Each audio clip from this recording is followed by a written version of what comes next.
अस्सलामुअलैकुम वरहमतुल्लाहि वबरकातुह। क्या आप ये तस्लीम कर सकते हैं कि एक शख्स जो नमाज का पाबंद हो, जो रोज़ों का पाबंद हो, हाजी हो और बहुत सारे नेक काम करता हो, लेकिन उसके बावजूद उसे कब्र में अज़ाब हो रहा हो? जहन इसको कबूल नहीं करता है। लेकिन आज एक ऐसा वाक़या मैं आपके सामने रखना चाहता हूँ कि जिसे सुनकर आप दंग रह जाएंगे और सोचने पर मजबूर हो जाएंगे। दरअसल एक बुज़ुर्ग हैं जिनका नाम अब्दुल्लाह बिन यमनी है। उन्होंने ये वाक़या ज़िक्र किया। कहते हैं, मैं अपने वालिद साहब की कब्र पर अक्सर ईसाले सवाब के लिए जाया करता था। एक मरतबा मामूल के मुताबिक मैं अपने वालिद साहब के कब्र पर ईसाले सवाब के लिए गया तो अभी सूरज निकला नहीं था, रात का पहर था, तहज्जुद का वक्त था और मैं ईसाले सवाब कर रहा था, कुरान मुक़द्दस की तिलावत कर रहा था। अचानक मुझे एक कराहने की आवाज़ आई, दर्द भरी आवाज़ आई कि ऐसा लग रहा है कि वो किसी तकलीफ़ में मुब्तला है, वो किसी मुसीबत में गिरफ़्तार है।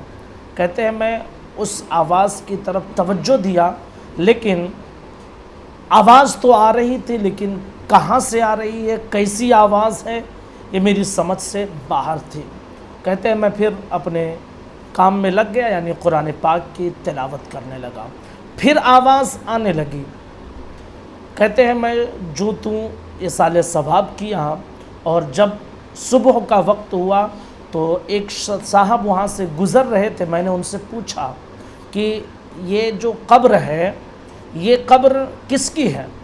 तो उन्होंने बताया कि मालूम तो नहीं है कि ये कब्र किसकी है, अलबत्ता इसी इलाके में से किसी एक शख्स की कब्र है, वहाँ लोगों को मालूम होगा, आप उनसे दरियाफ्त कर लीजिए।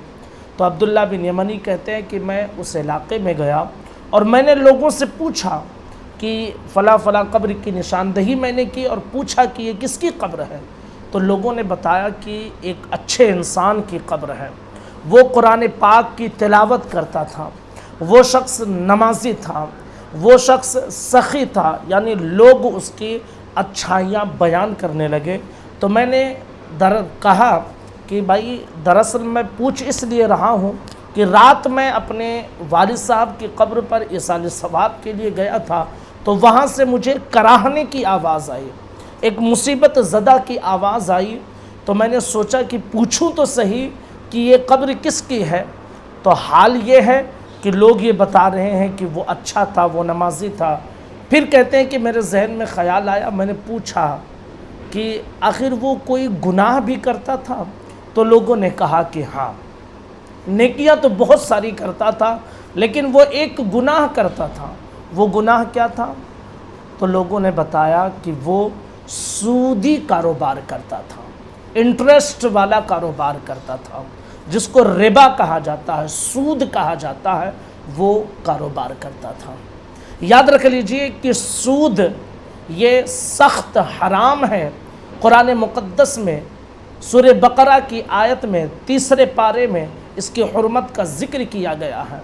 अल्लज़ीना यअकुलून रिबा ला यक़ूमून इल्ला कमा यक़ूमुल्लज़ी यतख़ब्बतुहु शैतानु मिनल मस ज़ालिका बिअन्नहुम क़ालू इन्नमल बैअु मिस्लु रिबा व अहल्लल्लाहुल बैअ व हर्रमर रिबा।